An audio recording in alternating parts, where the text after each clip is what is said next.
This is a Lila Fiasco production.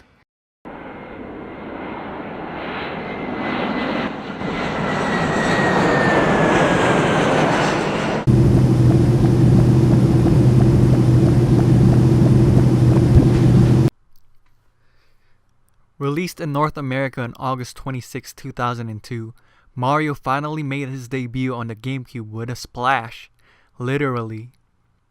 Directors Yoshiaki Koizumi and Kenta Usui outfitted the plumber with a backpack-like device called Flood to thwart the danger ahead for the locals on Island Delfino. Flood is the abbreviation of Flash Liquidizer Ultra Dowsing Device. I don't know, do I really need to know what flood means if I can already relate it to something aquatic?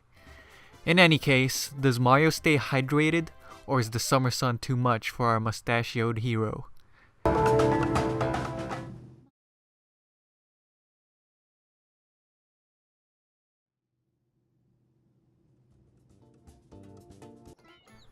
Super Mario Sunshine garnered a lot of haters for the wrong reasons.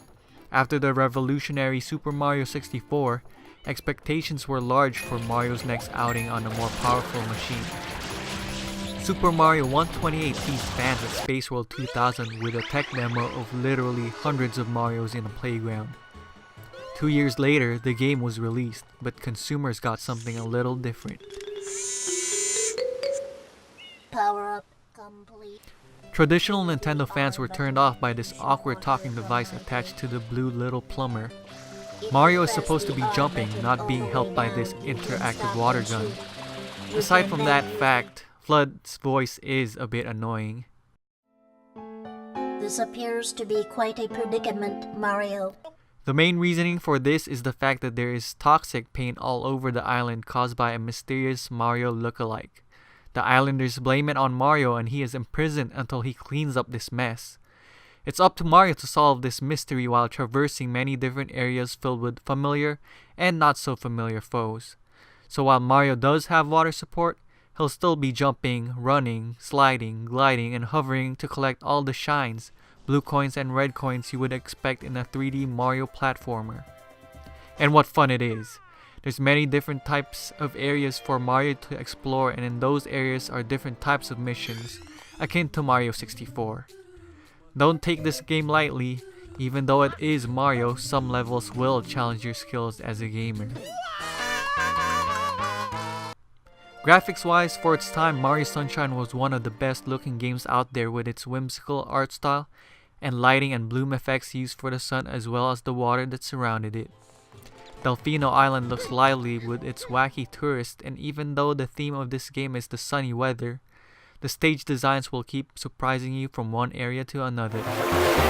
There are reasonable gripes I have about this game, and they are the controls. Sometimes it does feel a little awkward when using the Flood when you're trying to go from one platform to the next.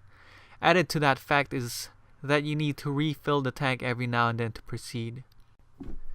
The controls for the jump timing can be a bit shady, particularly at the Galaxy stages where you play as traditional Mario and precision is prioritized.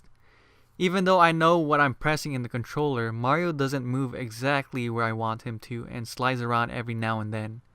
It's not a deal breaker for the game, but it is frustrating.